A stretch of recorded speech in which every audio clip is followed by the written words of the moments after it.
Mark, o que você acha então dessas novas medidas de restrição adotadas em todo o país?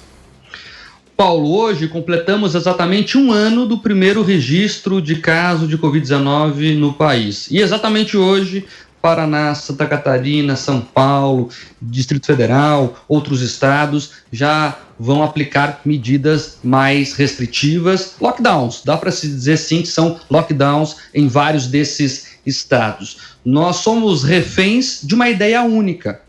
Essa é a grande verdade, né? Toda vez que a coisa aperta, e a coisa apertou, é verdade, os dados estão aí, não se pode brigar com o fato.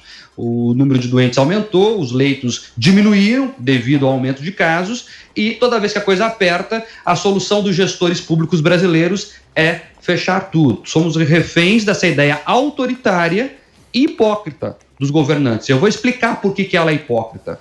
O lockdown não é o único caminho. Se fosse, nós não estaríamos nessa situação. E eu não falo isso aqui com felicidade. Pelo contrário, eu estou triste. Estamos todos tristes. Faz um ano que estamos nesse abre e fecha.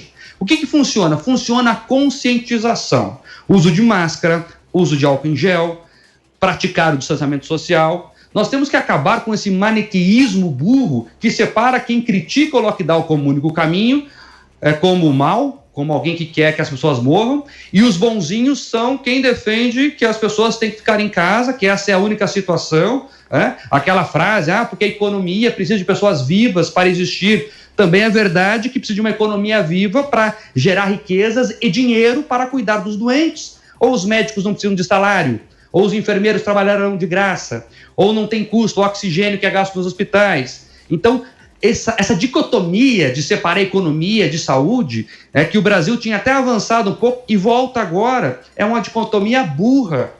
A economia precisa da saúde, a saúde precisa da economia. Eu não estou dizendo aqui que tem que se aglomerar, pelo contrário, reforço, todos temos que ter as precauções de distanciamento, os cuidados sanitários. O problema está em desligar estados inteiros por incompetência na gestão da saúde. E eu dou exemplo aqui do Paraná. O decreto do Paraná mistura toque de recolher, lei seca e fechamento do comércio. E o governo aqui jura que não é lockdown. Paraná, Santa Catarina, São Paulo, DF, todos com situação parecida. E eles camuflam o lockdown, se apegam a questões semânticas, pensando que enganam a população. O povo está cansado dessa hipocrisia. Primeiro de decretar uma coisa, que é o lockdown, e fingir que não é. Mas depois, porque muitos desses decretos se preocupam demais com bares e restaurantes, por exemplo, e não se preocupam nada com o transporte público. Eles fecham a iniciativa privada e deixam o povo se aglomerar nos ônibus e vagões de metrô, que são geridos em boa parte pelo Estado, né? O Estado faz o controle disso. Por mais que a iniciativa privada toque o transporte coletivo, o Estado tem mão firme ali na fiscalização disso. Pegue um ônibus em horário de pico em qualquer capital. Esses decretos estão mandando dobrar o número de ônibus? Nenhum deles fala isso. Pode pesquisar. Nenhum fala nada sobre transporte coletivo. Então você fecha de um lado, você joga toda a culpa de um lado e no outro você finge não ver. É isso que é a hipocrisia. O governo do Paraná sancionou essa semana, uma lei dizendo que educação é serviço essencial. 2 dias depois, o mesmo governo decretou que as escolas vão fechar. Então veja, há 2 dias atrás o governo não sabia que ia ter que fechar tudo. Só pode ser má gestão na saúde. Quer mais um exemplo?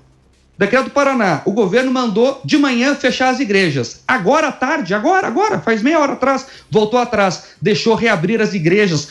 Onde está o critério científico disso? O que parece é que quem pode mais chora menos. Essa é a discussão. Essa é a discussão de quem se baseia em ciência, ou melhor, se desbasear em ciência, e na verdade ali está dando só um aceno para dizer que está fazendo algo. E fazendo algo que, como o conselheiro falou, custa muito caro à sociedade.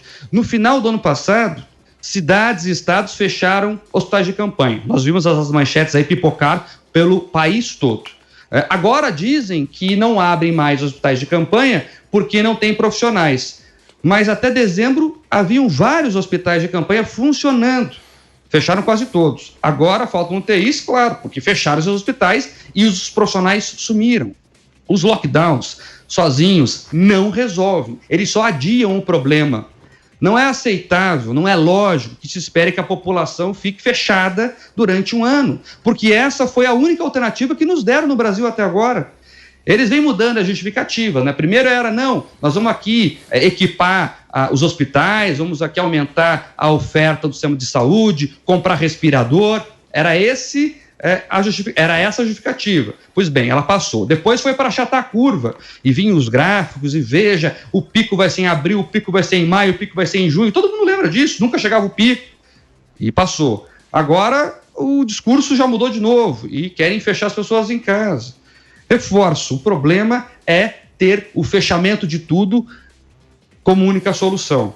E eu lembro que agora, com o fechamento da economia de novo, não vai ter mais auxílio emergencial de R$600. Se tudo der certo, se a Câmara finalmente aprovar tal PEC emergencial, que é emergencial só no nome, né? Até agora não foi votado, ficam adiando. Se tudo der certo, o auxílio vai girar entre R$250 e R$300, metade do que era. Aí o coronavírus vai continuar circulando, e o desemprego também vai crescer muito. Teremos dois problemas.